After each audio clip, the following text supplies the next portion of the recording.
E eu realmente queria fazer isso. Era muito incomum, mas esse velho vaudeville bem talvez seja bom. Não sei. Mas esse velho artista de vaudeville morando em um teatro e uma garotinha que foge de um orfanato. Buddy Hackett passou décadas fazendo milhões de pessoas rirem. Mas em seus últimos anos, algo extremamente doloroso acontecia nos bastidores. Seu corpo estava falhando de maneiras que ele jamais poderia ter previsto. E após alertas devastadores de seus médicos, alertas que ele optou por ignorar. O tempo começou a se esgotar. A mulher que o amou por quase 5 décadas ficou parada assistindo impotente com o coração partido e completamente despreparada para a tragédia que se desenrolava. E quando o fim finalmente chegou, aconteceu de uma forma que ninguém jamais poderia ter imaginado.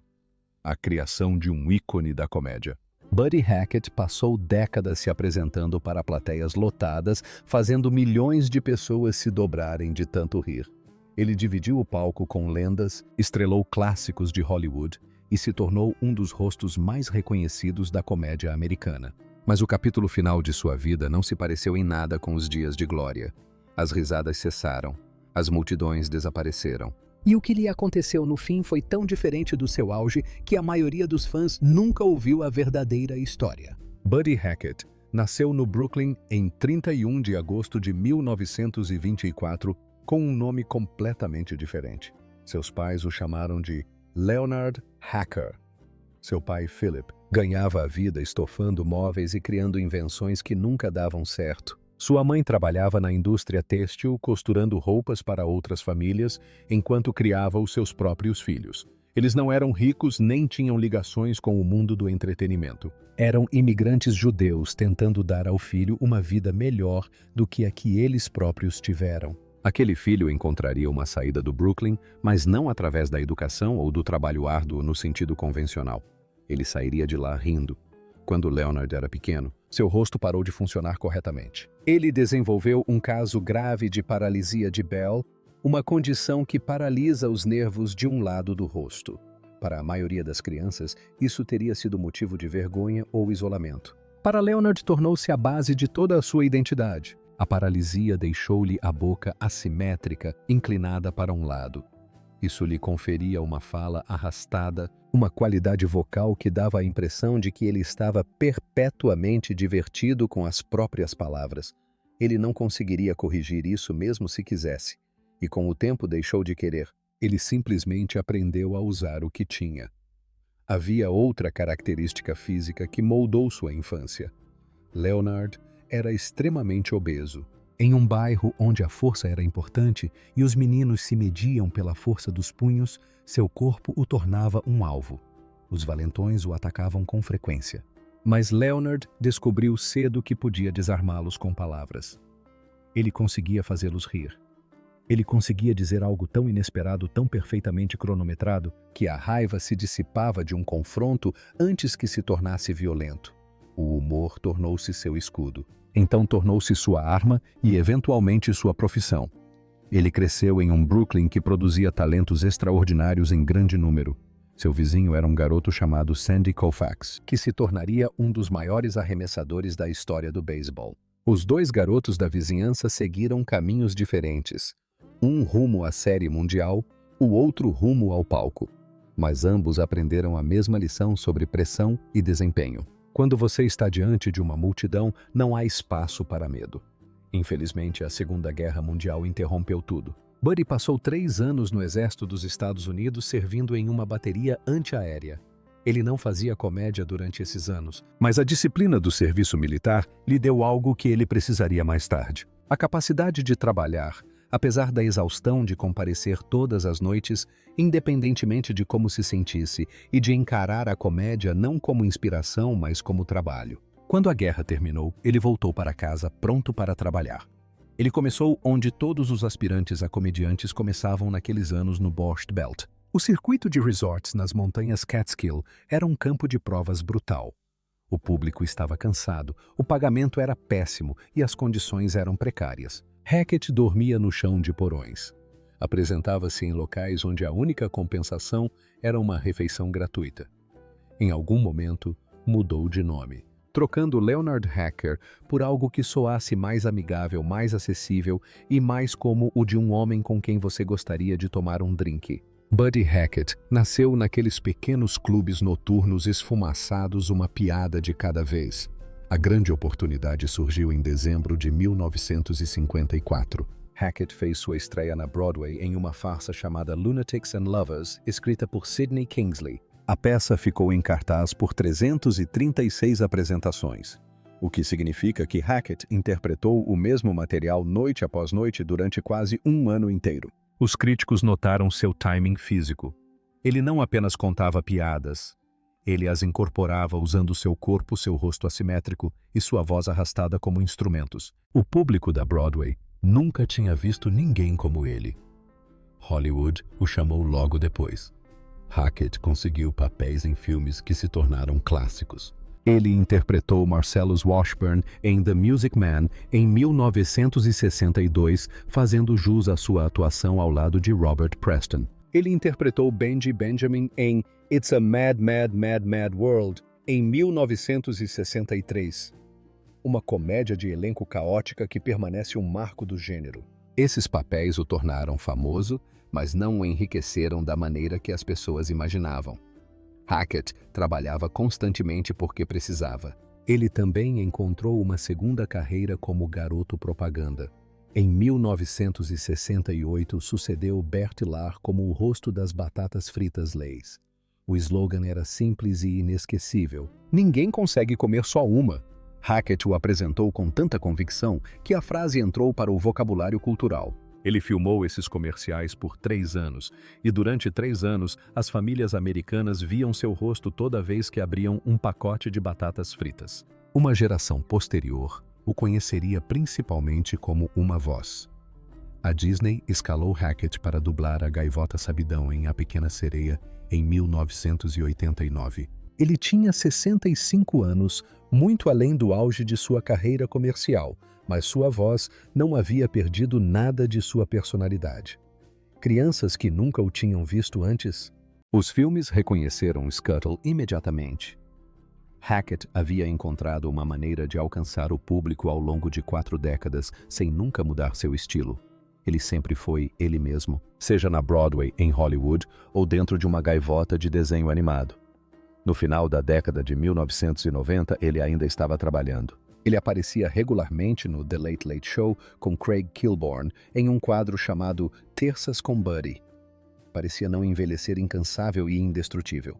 Mas o mesmo corpo que o acompanhou por 6 décadas de comédia escondia um perigo que nenhum público conseguia ver. E a mulher que o amava, a esposa que permaneceu ao seu lado durante tudo isso, veria tudo acontecer de uma maneira que ninguém poderia ter previsto. A mulher que o apoiou. Antes de Sherry Cohen, a vida amorosa de Buddy Hackett era quase irrelevante. Ele namorava aqui e ali principalmente mulheres que conhecia nos clubes de comédia de Nova York. Mas nada nunca dava certo. O problema não era a falta de interesse. O problema era o próprio Buddy. Ele tinha profundas inseguranças em relação à sua aparência. O tipo de ferida que nunca cicatriza completamente, não importa quantas pessoas riam das suas piadas. Ele passou a infância sendo alvo de chacotas por causa do seu peso e da sua aparência. O sucesso não apagou essas memórias, apenas lhe deu algo para se esconder. Então ele se dedicou à carreira e disse a si mesmo que o romance podia esperar. Até que conheceu Sherry. Ela era uma jovem instrutora de dança nascida no Brooklyn, que se apresentava com o nome artístico de Sherry Dubois. Ele estava trabalhando num show de verão nas montanhas Catskills, o mesmo circuito da região conhecida como Borscht Belt, onde anos antes havia dormido no chão de porões. O ambiente era humilde, mas a conexão foi imediata. Buddy viu algo nela que não tinha nada a ver com os holofotes do show business. Ambos eram do Brooklyn. Ambos entendiam o valor do trabalho árduo e nenhum dos dois se impressionava facilmente. O namoro não foi fácil, mas ele convidou Sherry para dar uma volta de carro. Um convite casual que ela recusou sem hesitar. Ela disse-lhe claramente que não o conhecia suficientemente bem para entrar num veículo com ele. Quando ele tentou uma abordagem diferente e pediu para a encontrar na cidade, ela desconversou novamente. Ela explicou que sua rotina era praticamente impossível. Trabalhava como telefonista durante o dia no 72º andar do Empire State Building e à noite dava aulas de mambo. Mal tinha tempo para dormir, quanto mais para namorar um comediante iniciante. Mas Buddy era persistente. Ele finalmente conseguiu um encontro para um passeio de carro num domingo durante uma forte tempestade. Não havia nada de romântico no clima, mas a chuva não importava. Ele só precisava que ela dissesse sim uma vez. E ela disse. E esse foi o início de uma parceria que duraria 48 anos. O casamento aconteceu em 12 de junho de 1955 em uma cerimônia privada. Buddy tinha 30 anos. Sherry era mais jovem, mas demonstrava uma maturidade que parecia muito além da sua idade. Ela sabia no que estava se metendo. Um homem que viajava constantemente, que se apresentava para plateias difíceis, que voltava para casa exausto e às vezes desmoralizado. Mesmo assim, ela não se abalava. Juntos criaram 3 filhos. O filho deles, Sandy Hackett, seguiu os passos do pai no stand-up comedy e frequentemente fazia a abertura dos shows de Buddy. 2 filhas, Lisa Jean e Ivy Julie, completavam a família. A casa dos Hackett não era o circo caótico que os fãs poderiam imaginar. Ao que tudo indica, era surpreendentemente tranquila. Buddy deixava sua persona de palco na porta. O comediante barulhento, extrovertido e irreverente que fazia o público gargalhar se transformava em outra pessoa completamente diferente em casa.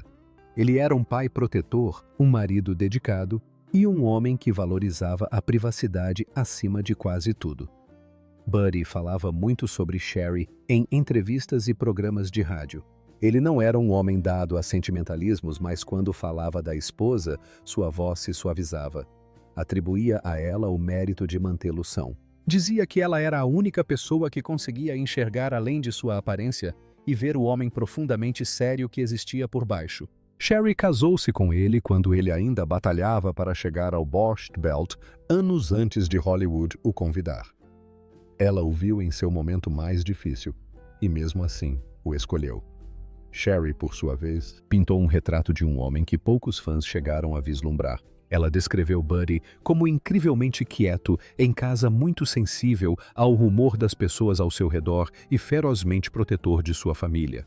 Ele os protegia das fofocas de Hollywood. Mantinha sua vida profissional separada da pessoal a um ponto incomum para alguém de sua profissão. O homem que contava piadas sobre funções corporais e situações inapropriadas não queria que seus filhos fossem expostos a esse mundo mais do que o necessário. Ele traçava uma linha entre o palco e a sala de estar e nunca a cruzava. O casal passou 48 anos junto, um feito notável para qualquer relacionamento, especialmente na indústria do entretenimento. Buddy e Sherry Hackett tiveram um casamento mais duradouro do que quase todos os outros casamentos de celebridades de sua época. Eles conseguiram sem escândalos, sem separações e sem a cobertura dos tabloides que destruiu tantas outras uniões. Simplesmente permaneceram juntos porque queriam, porque haviam construído algo que dava certo. Mas nenhum amor poderia impedir o que estava por vir. No final da década de 1990, algo mudou no corpo de Buddy. O mesmo físico que havia sido sua armadura por tantos anos começou a traí-lo. As mudanças foram sutis a princípio, fáceis de serem descartadas como envelhecimento normal. Sherry percebeu antes de qualquer outra pessoa. Foi ela quem finalmente o convenceu a consultar um médico. E o que aquele médico descobriu mudaria tudo em relação aos anos que lhes restavam juntos. O diagnóstico que mudou tudo. Por décadas, Buddy Hackett dependeu do seu corpo para ganhar a vida. Ele o jogava pelo palco, contorcia o rosto em formas absurdas e usava sua presença física como motor de sua comédia. Mas no início da década de 1990, o corpo que o servira tão bem por tanto tempo enviou uma mensagem que ele não podia ignorar. O diagnóstico foi doença arterial coronariana grave e avançada. Suas artérias estavam criticamente obstruídas. Os cardiologistas não pouparam palavras. Disseram a Buddy que ele precisava de uma cirurgia de ponte de safena e que precisava dela imediatamente. Sem intervenção, seu coração continuaria a enfraquecer até não conseguir mais desempenhar sua função. Os médicos explicaram os riscos da cirurgia e a certeza da piora sem ela. Buddy ouviu tudo e tomou a chocante decisão de recusar a cirurgia. Ele não tinha medo da mesa de cirurgia como algumas pessoas têm. Sua recusa vinha de um lugar mais profundo, enraizado na mesma independência obstinada que o levou do Brooklyn a Broadway. Ele não queria ser operado nem ter que passar semanas se recuperando em um leito de hospital. Ele queria controlar a doença por conta própria com medicamentos e força de vontade. Os cardiologistas o alertaram que os medicamentos apenas retardariam a progressão, não a impediriam. Buddy os ouviu, mas não mudou de ideia. Por alguns anos ele conseguiu. Tomou os comprimidos. Tentou controlar a alimentação. Ele continuou trabalhando porque trabalhar era o que sempre fizera quando a vida ficava difícil. Mas o corpo não negocia. Em 1996, a ilusão de controle se desfez em um palco diante de uma plateia ao vivo. Buddy estava no meio de uma apresentação quando algo deu errado. Ele sentiu uma onda aguda de tontura tão intensa que o quarto pareceu girar. Sua respiração ficou ofegante e seu peito apertou. Para um homem que passou décadas dominando palcos, que nunca se esqueceu de uma fala ou perdeu a plateia, a sensação de perder o controle no meio de uma apresentação foi mais aterradora do que os próprios sintomas físicos. Ele interrompeu o espetáculo, saiu do palco e não voltou. Aquela noite marcou o fim de sua carreira em turnês ao vivo. Buddy Hackett, que fez milhões de pessoas rirem de costa a costa, nunca mais apresentou um show completo. O homem que lutou para chegar a Hollywood foi impedido não por um rival ou por uma indústria em transformação, mas por sua própria insuficiência cardíaca. Buddy tinha sua própria teoria sobre o que causou o colapso. Ele disse a amigos e familiares que acreditava que a vertigem e a falta de ar não estavam relacionadas principalmente ao coração. Ele havia se submetido a uma grande cirurgia na gengiva poucos dias antes daquela apresentação e insistia que complicações do procedimento odontológico haviam desencadeado o episódio. Mas o cardiologista discordou.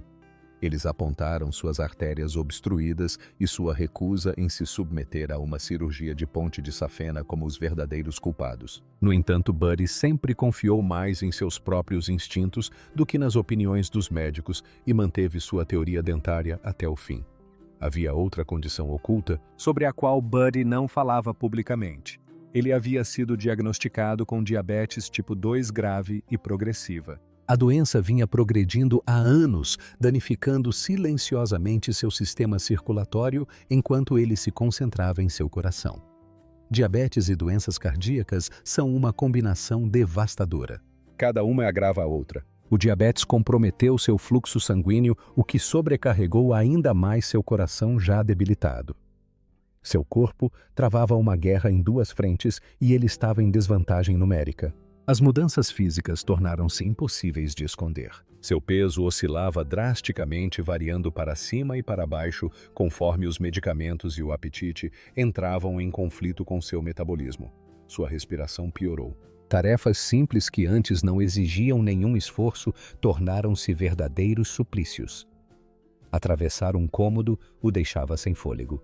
Subir escadas era impensável. O homem que usara o próprio corpo como instrumento cômico, que se atirara pelos palcos com um abandono físico imprudente, agora tinha dificuldades para se mover dentro da própria casa. Ele se afastou dos olhos do público. Os convites pararam de chegar depois de um tempo, mas mesmo quando chegavam, Buddy os recusava. Ele desenvolveu uma ansiedade intensa em relação à sua capacidade física cada vez menor. Ele não queria que as pessoas o vissem como ele havia se tornado. Queria ser lembrado como o homem no palco, não como o homem na cadeira de rodas. Então ele ficou em casa, viu algumas pessoas e conversou com Sherry e seus filhos. Houve uma perda que doeu mais do que a maioria das pessoas imaginava. Buddy era um ávido colecionador de armas de fogo há décadas. Ele amava o trabalho artesanal, a história e o ritual de limpar e manter sua coleção. Mas à medida que sua fragilidade aumentava e sua saúde se tornava instável, ele tomou uma decisão difícil. Buddy vendeu toda a sua coleção particular de armas. Amigos próximos comentaram que a venda teve um grande impacto emocional. Não se tratava da coleção em si, mas do que ela representava. Sua independência, competência e capacidade de cuidar de si mesmo. Deixá-los ir foi como admitir que o homem forte que ele fora um dia jamais voltaria. No final da década de 1990, Buddy Hackett era uma sombra do artista que lotara teatros e fizera gerações rirem. Os dias de glória eram uma lembrança distante. O que restava era um declínio silencioso e doloroso que que Sherry assistia se desenrolar dia após dia. Ela estivera ao lado dele por mais de 4 décadas. Não iria embora agora. Mas nem mesmo ela estava preparada para o que aconteceu em seguida. Os últimos dias de vida de Buddy Hackett trariam uma tragédia que ninguém previa. E as circunstâncias de sua morte levantariam questões que nunca foram totalmente respondidas. Os trágicos últimos dias de Buddy Hackett. Nos últimos anos de vida juntos, Buddy Hackett e Sherry se afastaram da indústria do entretenimento. Eles se refugiaram em sua casa à beira-mar em Malibu, uma casa tranquila onde os únicos sons eram as ondas e o vento. Em vez de buscarem a fama, os Hacketts canalizaram a energia que lhes restava para algo que nada tinha a ver com o mundo do entretenimento. Eles fundaram o Santuário Animal Sindita no Vale de San Fernando, na Califórnia, uma organização de resgate dedicada a acolher cães e gatos abandonados. O santuário tornou-se a missão compartilhada por eles. Buddy, que passou a vida fazendo as pessoas rirem, agora passava os dias confortando animais que só conheciam o abandono. Ele os alimentava, limpava seus recintos e sentava-se com eles em tranquila companhia. O trabalho era árduo e ingrato, mas ele adorava cada minuto. Depois de se aposentar dos palcos comerciais em 1996, Buddy fez apenas uma exceção à sua aposentadoria das apresentações ao vivo. Ele concordou em se apresentar como comediante de stand-up nos eventos beneficentes anuais da Singita. Não eram espetáculos glamurosos. Não havia câmeras críticos ou pessoas influentes da indústria. Apenas Buddy em um pequeno palco diante de pessoas que haviam doado dinheiro para salvar animais. Ele se entregava completamente a essas apresentações. Não pelos aplausos, mas pela causa. Quando as campanhas de arrecadação de fundos terminaram, ele voltou para Malibu e não se apresentou mais. O fim chegou rapidamente. Aproximadamente uma semana antes de sua morte, Buddy sofreu um AVC grave e debilitante. O AVC destruiu toda a força física que ele havia conseguido preservar. Isso lhe roubou a mobilidade e a energia e, por fim, a vontade de continuar lutando. Sherry esteve ao seu lado como fizera durante 48 anos. No último fim de semana de junho de 2003, Buddy Hackett estava em sua casa de praia em Malibu. Os detalhes de suas últimas horas são escassos em parte porque a família pediu privacidade e em parte porque não houve nenhum acontecimento público para relatar. Ele morreu em algum momento entre a noite de domingo 29 de junho e a madrugada de segunda-feira 30 de junho. Familiares o encontraram em casa. Não houve corrida de ambulâncias para o hospital. Ele simplesmente se foi. A avaliação médica formal determinou como causa da morte complicações graves decorrentes diretamente do diabetes e da doença cardíaca crônica. As mesmas doenças diagnosticadas anos antes, as mesmas que ele se recusara a tratar com cirurgia, finalmente o alcançaram. Os cardiologistas o haviam alertado de que a medicação apenas retardaria a progressão da doença, não a impediria. Eles estavam certos. Conforme seu último desejo, o corpo de Buddy Hackett foi cremado. Ele não queria um enterro público. Não queria um túmulo que os fãs pudessem visitar. Queria ser reduzido a cinzas e mantido por sua família longe das câmeras e das multidões. E foi exatamente isso que aconteceu. Seus restos mortais permaneceram sob os cuidados das pessoas que mais o amavam. O homem que fez a América rir por meio século morreu tranquilamente em uma casa de praia, cercado apenas por sua família. Mas a história não terminou com a cremação. Para Sherry, a verdadeira devastação começou depois que as cinzas foram recolhidas e as pessoas que vieram prestar suas condolências foram embora. Ela havia passado quase 5 décadas construindo uma vida em torno de Buddy. Ela administrou sua carreira, criou seus filhos e cuidou dele durante suas últimas doenças. Agora ela precisava descobrir quem era sem ele. As consequências da morte dele trouxeram desafios para os quais ninguém a havia preparado. E a maneira como ela lidou com esses desafios definiria o resto de sua vida. As consequências devastadoras para Sherry Cohen. Na noite em que Buddy faleceu, Sherry ficou devastada de uma forma que as palavras não conseguem descrever completamente. Amigos próximos de Hollywood, incluindo os comediantes Jay Mohr e Jeff Ross, correram para a casa de praia em Malibu para ficar com ela durante a escuridão.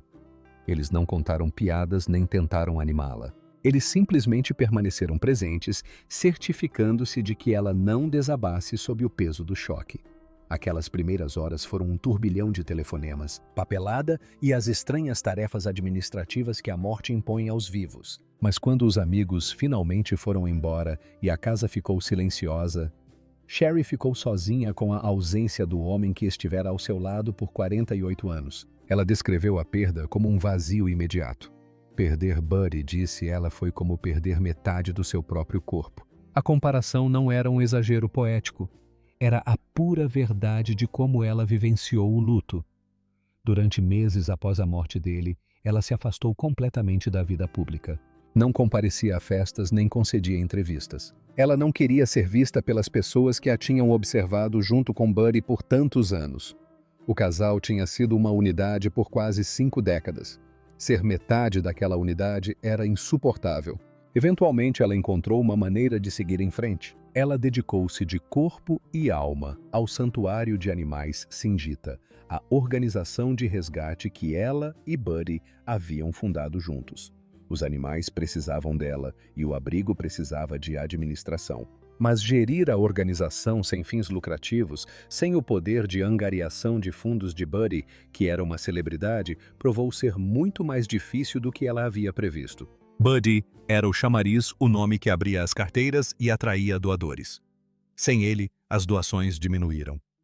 O trabalho tornou-se mais desgastante física e emocionalmente. Sherry manteve o santuário funcionando o máximo que pôde, mas o fardo era mais pesado do que qualquer pessoa de fora da situação podia imaginar. Há anos, circulam rumores na internet afirmando que Sherry ficou sem nada, que Buddy morreu na miséria e que ela passou seus últimos anos na pobreza.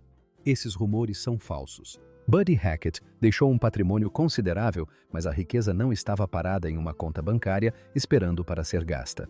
O dinheiro estava investido em imóveis de baixa liquidez, propriedades que tinham valor significativo, mas que não podiam ser facilmente convertidas em dinheiro.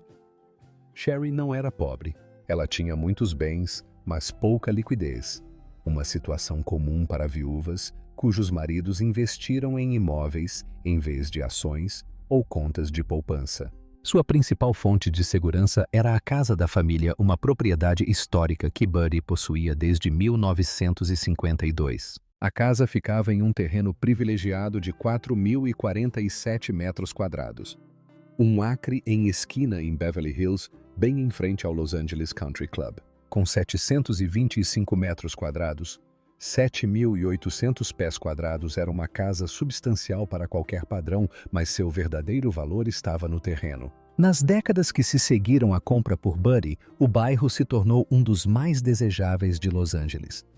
A propriedade valia milhões, mas vendê-la significava abrir mão do lugar onde ela criou seus filhos e construiu sua vida com Buddy. Ela demorou muito para estar pronta para isso. Décadas após o falecimento de Buddy, Sherry finalmente tomou a decisão. Em outubro de 2020, ela colocou a casa em Beverly Hills à venda por $18 milhões americanos. O anúncio descrevia o imóvel como uma oportunidade de reforma ou um terreno com potencial para a construção de uma nova mansão. A casa em si era antiga e precisava de reformas, mas o terreno era inestimável. Sherry não estava vendendo por desespero. Ela estava vendendo porque havia chegado a hora de seguir em frente. Os filhos já eram adultos, as lembranças estavam seguras e ela não precisava mais se apegar às paredes. Os anos de viuvez trouxeram outros estresses além da administração da propriedade e dos animais. Seu filho Sandy se viu envolvido em uma amarga batalha judicial de vários anos em Las Vegas pelos direitos de seu show musical em homenagem ao Rat Pack. O processo se arrastou, consumindo tempo, dinheiro e energia emocional. A dinâmica familiar que se mantinha estável sob a vigilância de Buddy começou a ruir. Sherry se viu no meio do fogo cruzado, tentando apoiar o filho e ao mesmo tempo manter a própria paz. A batalha judicial não foi obra dela, mas ela sentiu profundamente seus efeitos. Apesar de todos esses desafios, Sherry Cohen viveu muitos anos após a morte de Buddy.